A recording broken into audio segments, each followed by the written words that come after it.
Many women find themselves in violent relationships every day. Oftentimes, victims are too scared or embarrassed to admit to violence that's happening at home. He was continuing to stalk her and show up at her home. Sending emergency. My mommy and daddy are having a fight. It's tragic that it can be often very hard and very difficult for women to leave those relationships. You don't understand. He has a history of beating me up. He's been arrested for assaulting me.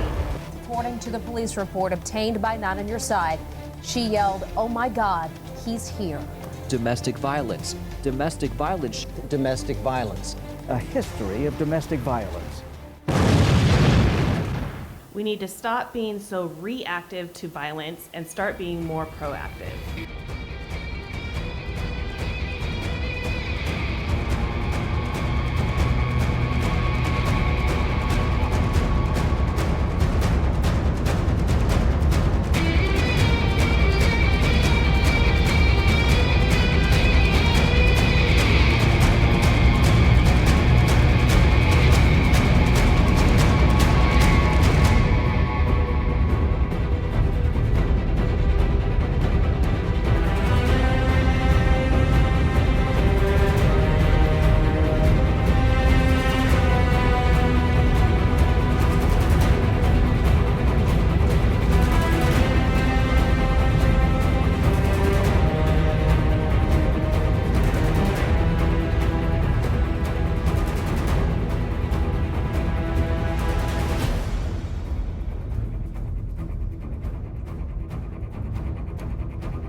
All right, welcome to the Warrior Forge Project podcast. Today we're going to be talking about habit stacking, and with us today in the studio is Sam Martin.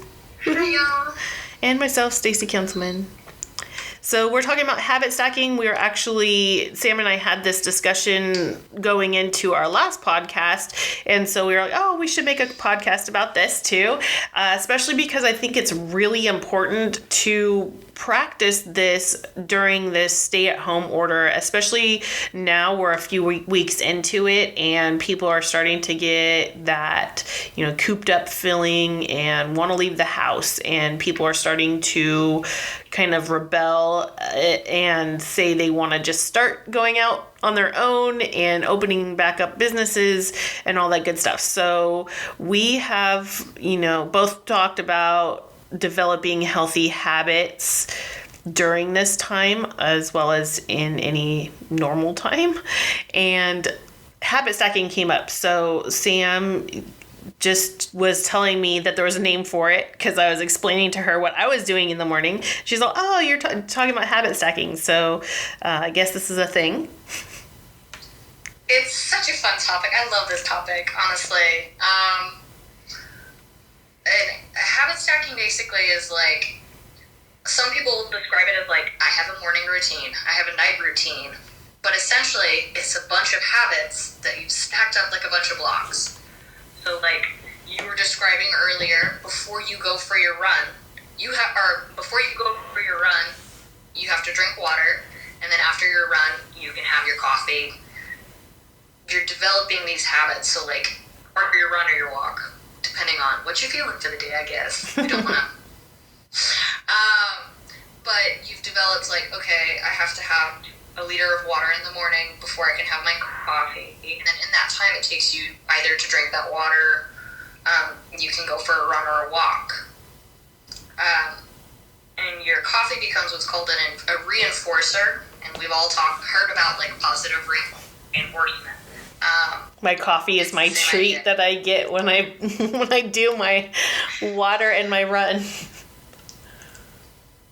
Exactly, and like I'm sure most college students have seen the picture of like a textbook, and every paragraph has a gummy bear on it. For some people, food is a reinforcer. Like I've definitely done that with some of my more boring textbooks. As I've gone, okay, every paragraph I read, I get an M&M.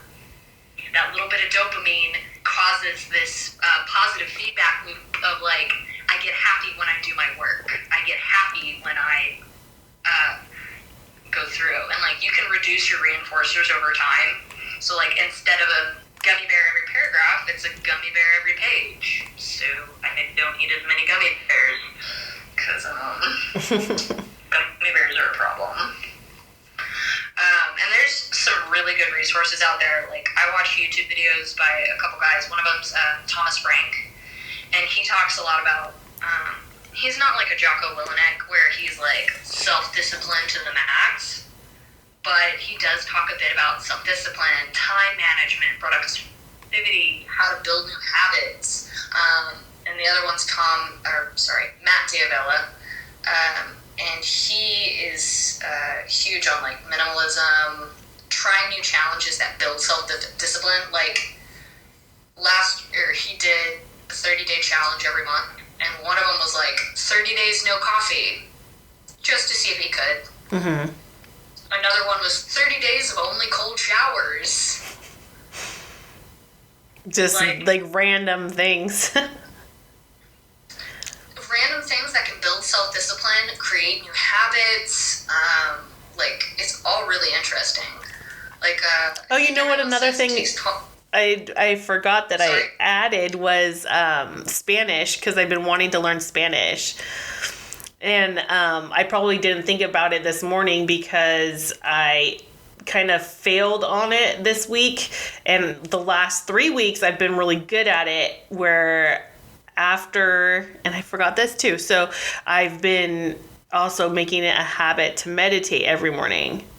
So it's actually after I drink my water, I go upstairs and I meditate for 10 minutes. Then I go and take the dogs for a run.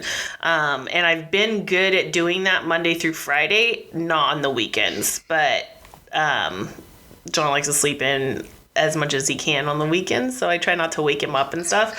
So and then the Spanish I try to fit in there. But now that I've kind of changed my habits in the morning, I'm still trying to fit everything in where it naturally goes. So this week I figured out that instead of listening to music, I can fit in my reading time while I'm walking the dogs. So I can, instead of listening to music on my run, I listen to a book on Audible. So I'm getting my reading time in that I wanted to get in.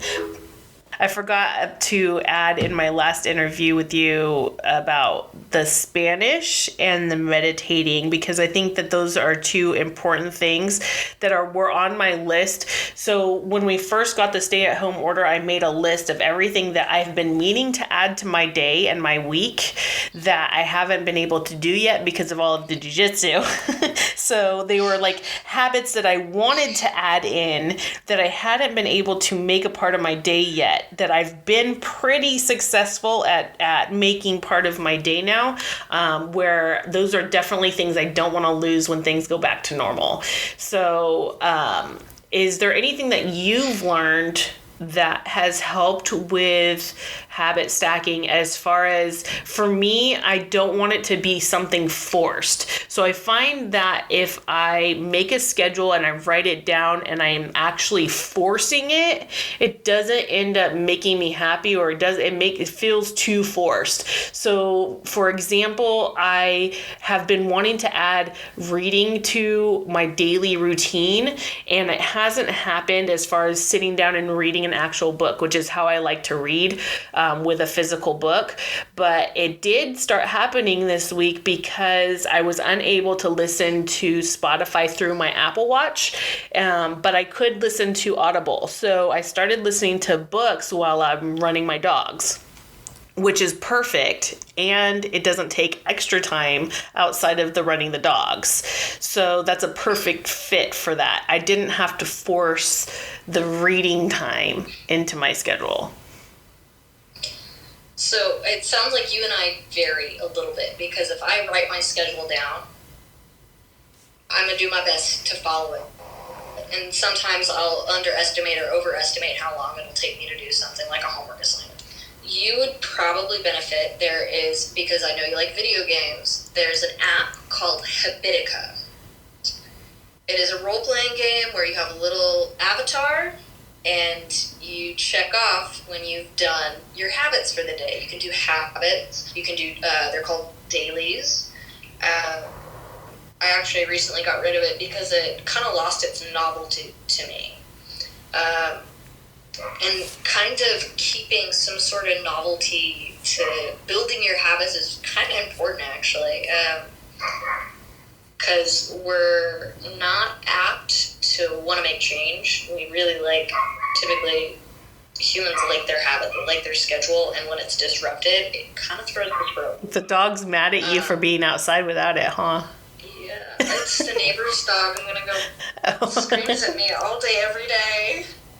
Especially when I'm out here, doing yard work. It loves barking at me. It's the best place I can get signal right now. Well, the signal's coming through clear, so. Yeah. But Habitica is awesome because, you get a little dopamine response when you hit that check mark. Or, for me, I've almost trained myself when I do a to-do list that seeing that little red check mark gives me a little dopamine rush. Well, I do have that. Because I'll write a list of things I want to do today, I want to finish today, or things I want to finish during the week. And it's actually the shorter time span I give myself, the more dopamine I think is created. Because if I make a realistic goal for the day, say it's 5 different things that I want to finish today, and I finish those things, especially if I finish them before the time I've allowed myself, that's like a huge surge, right? Whereas if I give myself kind of outside of what I think I can achieve, and I give myself a longer period of time, say a week, and I don't finish 2 or 3 of those things during the week, then I'm super upset and stressed out about that. That's called the Parkinson's effect. I love studying habits. That's called the Parkinson's effect, and it's however long you have till, you give yourself 3 weeks to get a paper done, but you don't make those intermediate goals of, I need to make an outline, I'm going to write my intro today, I'm going to write my thesis, whatever. You'll allow those 3 weeks to tick by until you have 48 hours and a 10-page paper that's due. Procrastination. I've not ever done that. It's usually a 5-page paper. I can crack those out real quick. The 10-pagers, really, those are the ones that kill me. But yeah, setting intermediate goals is huge actually when it comes to habit tracking. So you might have this massive goal. So Warrior Forge project in 50 states. We have to have the intermediate goals of having a seminar in every state and training up people and steps. Exactly. Yeah. Something we were talking about in my textbook yesterday was baby steps. And while we might want to have this amazing habit of I can run a half marathon 3 times a week and I'm going to eat perfect nutrition and want to do all of these big changes at once, we're not really built to do that all at once. We're going to have little baby steps, and maybe it starts with, I know your nutrition's pretty on par. Mine, for the most part, other than eating Pop-Tarts. Oh, no, I still have my vices. Whiskey? Or red wine, chocolate. Yeah, but yours is the 92% cacao, not milk chocolate like I do. Dark chocolate, yeah. I do Almond Joys, and I'll do about 4 of them in a sitting. Mm-hmm. But whole candy bars or the bite-sized ones? Oh, no, the whole candy bar. Sometimes the cake size if I'm really hating myself. I love candy. I have a sweet tooth, no other business. But taking those baby steps is really important because a lot of people want to make a bunch of changes all at once. And that's just not sustainable. You kind of have to do one habit a day. Or not one habit a day, I'm sorry. One habit at a time. The average habit, they say it takes 21 days. It's somewhere closer to 60. But once you hit that 21-day mark, it's pretty well ingrained. So if you keep a habit up for 21 days, they talk about that then that's the time to add another habit. Now, I run into issues with this because I think morning routine, night routine, things like that, you can maybe add a habit to each of those at a time. But like when you said you're like, I've been running and walking the dogs and doing books and drinking water in the morning, and I'm like, oh my god, that's a lot at once. That's like not unheard of. But it was gradual because I had to come up with something for cardio because I was missing the jiu-jitsu. So I've been walking the dogs, and then I added the water, and just this week I added the audible. So okay, it was gradual.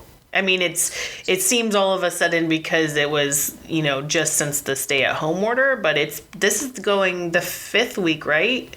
I think this is the 5th week of California's stay-at-home order, so. I have no idea, but I've done a lot of yard work. I built a 36-foot retaining wall in a day and a half. Wow. Oh, and I know one of the things that is, you can probably count as a habit that I stopped was checking social media in the morning.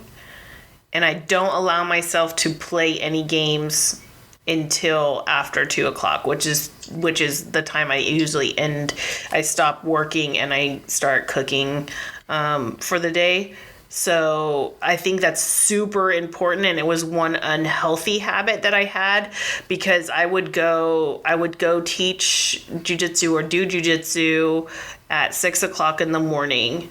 And then when I got home, I would drink coffee and check my social media. And that would kind of give me a slower start to my day than what I do now. Because I would get stuck on it. I would end up doing research on something that I saw, or I would get annoyed with something that somebody posted, or involved in a post where I was commenting, all those things that you get stuck in. Oh yeah. So I won't even check my social media in the morning until I go to work, until I go to my desk to work. Then I'll kind of check it as far as making sure there's no messages. I check all my email, and I try not to let anything personal sidetrack me in my social media. It would have to be work related.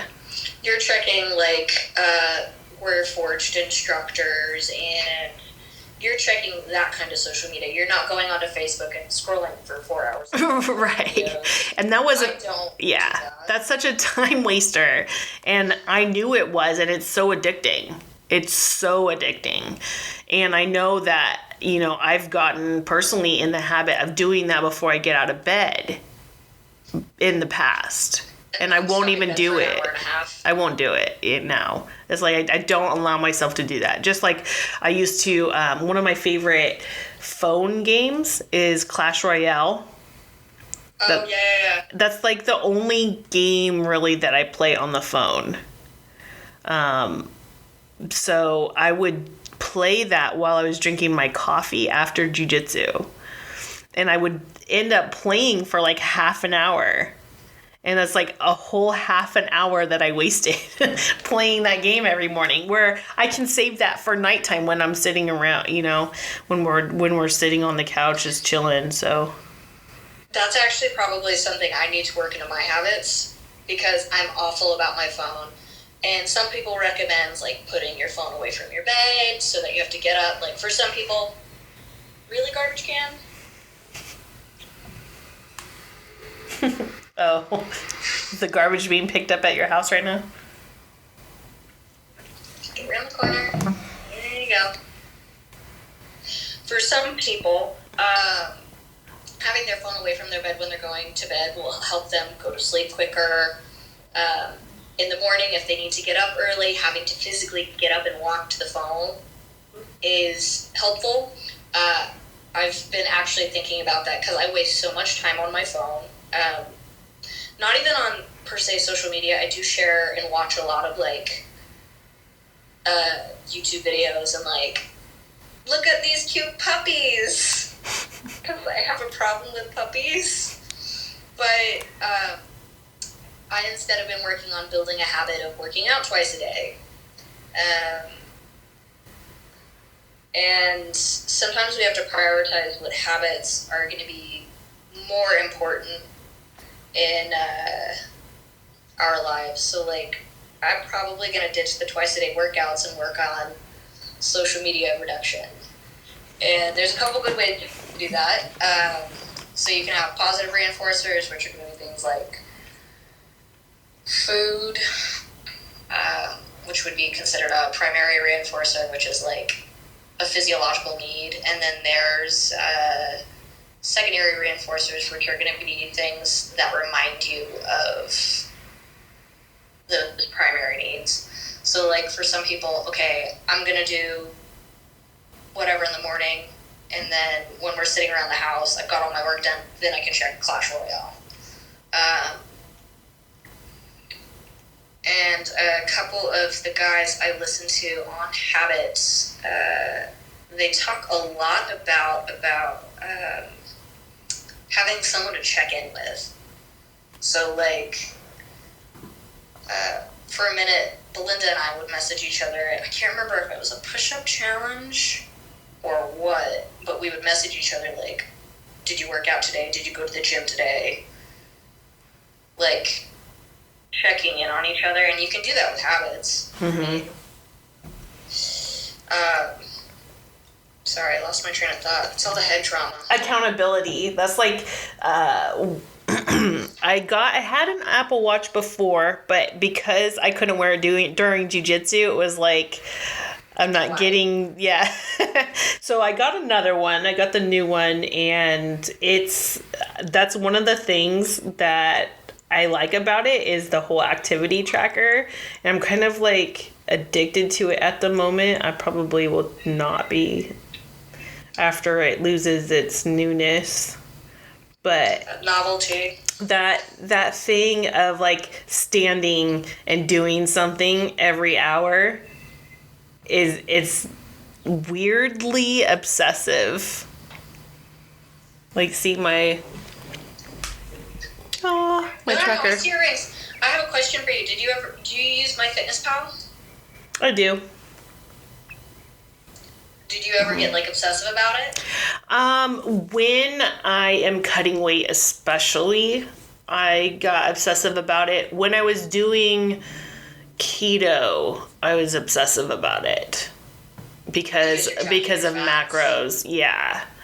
So I just started using it again like 2 days ago to track calories in, calories out type of thing.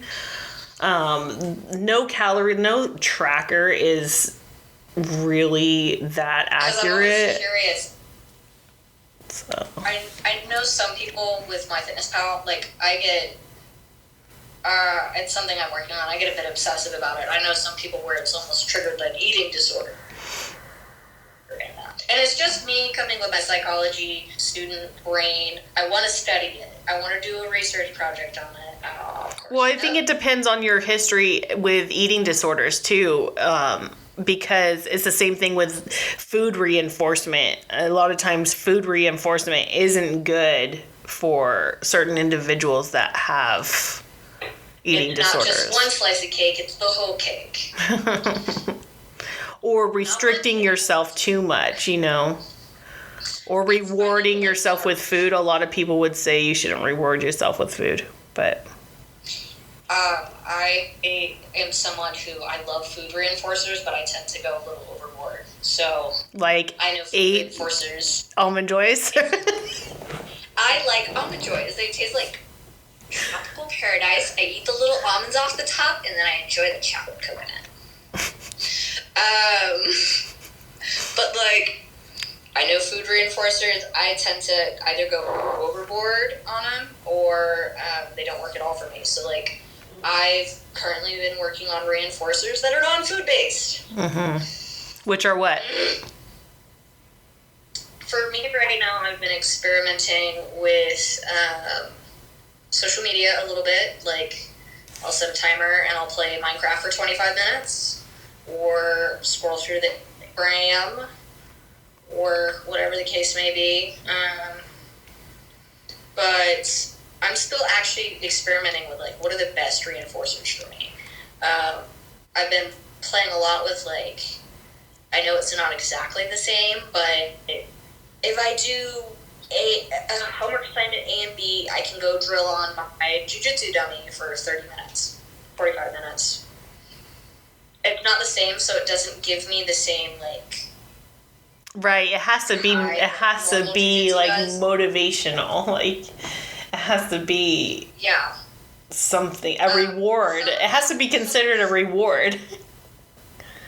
Some people actually tend to do better with the negative reinforcers. Like, Thomas Frank has talked a bit about, like, if he didn't wake up early, he had a scheduled tweet that would go out and say, I'm being lazy and sleeping in. You have to change. You have to get up and change that. To the next day. And if someone liked it or retweeted it, he would have to pay them $5. That negative reinforcer did get him to get up early for a really long time. But what actually ended up happening for him is he would wake up in the middle of the night with an anxiety attack going, oh my gosh, did the tweet go out? So negative, he would wake up and change it in the middle of the night and then end up sleeping in anyways. So typically negative reinforcers will cause new habits, but not in a good way. So they talk a lot about positive reinforcers are the best kind of reinforcers. I always kind of go back, I was telling you before about, I always go back to training a dog. Do you beat your dog if they pee in the house? No, you tell them no, and then you reward with them when they go outside and they go pee. So those positive reinforcers typically work a lot better than the negative reinforcers. Those punishments, unless you're into that, don't work. But if you're into positive reinforcers, tend to work best. And for some people, it's food. For some people, it's social media. For some people, it's enjoying a beer at the end of the night. I say, all good and well, if it works for you and you don't overdo it, you got to do it in moderation. Like anything. Absolutely. Like, before I moved to Idaho, I was working out like 30 hours a week. And I loved it. I looked awesome. I felt super strong. Was I overdoing it? Absolutely. If I didn't eat enough, I was a monster. I think everything in life is about moderation and finding that happy medium, that balance. Yeah. The balance is really, that's something I've been playing with, which is one of the reasons why I really enjoy intermittent fasting, because right now I'm doing an 18-hour fast. So that seems to be my best time frame. So I typically stop eating around 5, but I can make it as early as 4 and as late as 6. But then I don't eat again till 2 the next day. And one of the things that I've found, instead of overeating or eating whatever I want during my eating period, I like eating healthy and I like cooking healthy. So the first things that I eat are very healthy, vegetables or whatever, and I fill up on those, I'm still super satisfied and super happy that I got to eat after 18 hours of not eating. And then I have that balance of, I feel good because I made it to my 18 hours. I feel good that I put healthy things into my body. Now I can treat myself because I made it through all that. I can treat myself by having a piece of chocolate and a glass of wine. You know what I mean? So that's kind of my balance of what I'm doing right now as far as my eating schedule goes. But you can do it a different way, where I've heard people trying intermittent fasting and just eating whatever they want during their period of eating, and then they're overeating. yeah, they're overeating and not feeling good about it. So I mean, I think the biggest thing for habit change is you got to sit down, you got to think about what your goal is, put a name to it, put it everywhere. I put sticky notes. I'm huge on Post-it notes. There's like 50 on my wall. I used to be like that. I need to see it. I need to be reminded of it. If I see it every day, I need to make that happen. And it's like a checklist because you can take it off if you finished it. Exactly. I did it! Yeah, whatever that little thing is that keeps you motivated. Those are the things to keep. And remember to not try to do too many at one time. Exactly. That was what I was going to say next. Is don't try and change like 8 things at once. And take those baby steps. You don't like have to 2 run a tops. marathon every day. Like 2 tops. Think of how hard it is to change a habit in the morning or at night. It's a little easier for me in the morning because you think about your nighttime routine. I don't know, but for you, but for me, my nighttime routine's pretty like all over the place. No, it's like. It's like identical. You know, I realized it when I noticed that John dries off differently from me. Like, that's when I really noticed how crazy, persistent, and consistent your nighttime routine is. Like, for me, I dry off after my shower and I do everything the same way. So I dry off the same way, and I didn't realize this until me and John were talking about it one day. We even like we if you pay attention, you wash yourself the same way. Like you go through this routine of washing yourself in the shower the same exact way. And if you try to change it, it's weird. But yeah, like I noticed it one time, like the differences of the way that we dry off or wash ourselves. I was like, oh wow, I wonder how hard it is to change that habit, like to add something to it or take something away or change the way that you do it, like the way that you dry yourself off. It's so weird. Thinking about how I dry myself off, like this is really weird, but like I fluffle my hair. I dry my hair super aggressively with a towel, and then I dry the rest of my body off like but try to do it like consciously try to do it a different way. It's so weird. Oh god, no. And then you'll like think about it, because like I go through the same nighttime routine because I take nighttime like supplements at night, and I have contacts, so I take my contacts out, but the order in which I take my vitamins, I take my contacts out, I brush my teeth, all these different things, like the order is usually the same. If you pay attention to like how you do that thing. I don't have a super set night routine. Typically my schedule is pretty chaotic. Like some nights I'm teaching at my community college till 9 p.m. It doesn't matter though, like what I do. It doesn't matter what I do at night or how late my night goes. It's still the same nighttime routine because I can't go to bed without taking a shower. Like it's always kind of been my thing. That's a you thing. I shower after I work out, and then I'm usually good. Okay, wait, no, now I'm thinking about it. If I drink my night tea, because I have this wonderful tea that puts me to sleep. If I start by taking my tea, I tend to actually follow a routine better.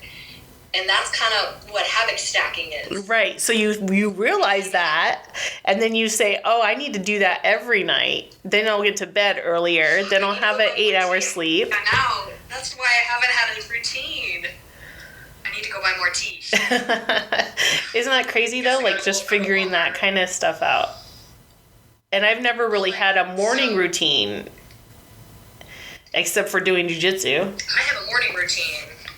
I don't have a nighttime routine unless I start that tea. And that tea is that trigger to start, okay, have your tea, wash your face, make your bed, tidy up your room, start your water noises.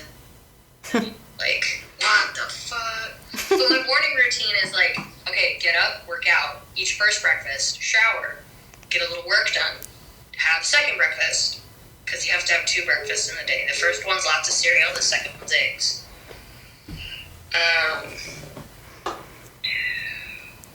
And sometimes just having to talk it out helps you realize where you need to improve. Thanks, Stacey. Well, that's like now I have a kind of a strict morning routine that, I'll stick with.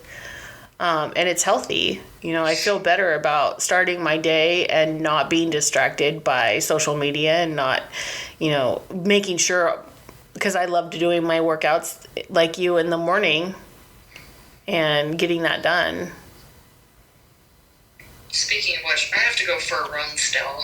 I think it's also important to have that free time, though. So to kind of close up on the topic, it's important to have a time that is for you, that's open to anything that you want to do. And for me, that's after I eat, that's like my free time. I don't blog that with a whole bunch of stuff.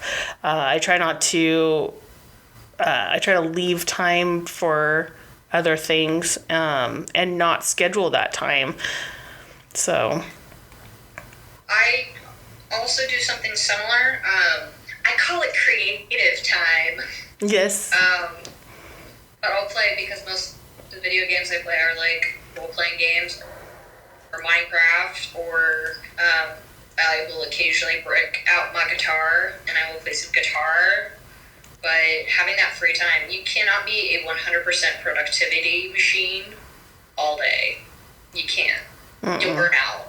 And I've reached burnout quite a few times where I'm like on the verge of a mental breakdown. But you can also schedule that you time too. You can schedule that in between this time. I can take a bath, or I can sit in the sauna, or I can tan, sunbathe, or whatever your me time consists of.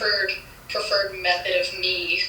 Massages, pedicures. Oh God, I miss those. I touch my feet. They make fun of my toes. I have no toes. That's why my feet are so small. That's why I get hurt. Okay, sorry. My brain's like... You're ready for your run. All right. So for the audience out there, look up habit stacking. Research it. Sam said there's a whole bunch of YouTubes on it. And Thomas Frank, Matt Diavia. There's an excellent book called Atomic Habits. I cannot remember the author's name right now, but if you look up Atomic Habits... another great book. I would say Jocko Willenick's book, Extreme Ownership, is a good one too. It's not really on habit, but it's about self-discipline, which comes into habit. Absolutely. Sweet. I think those are the ones, yeah. All right. Well, have fun out there starting to form your habit stacking, and remember to start small with little things that you want to add. Maybe make a list of goals and just add one at a time. Anything else? For sure. Not 21 days and then add a new one. Sweet. Well, remember to be your own hero. Be Warrior Forged. Yeah, baby.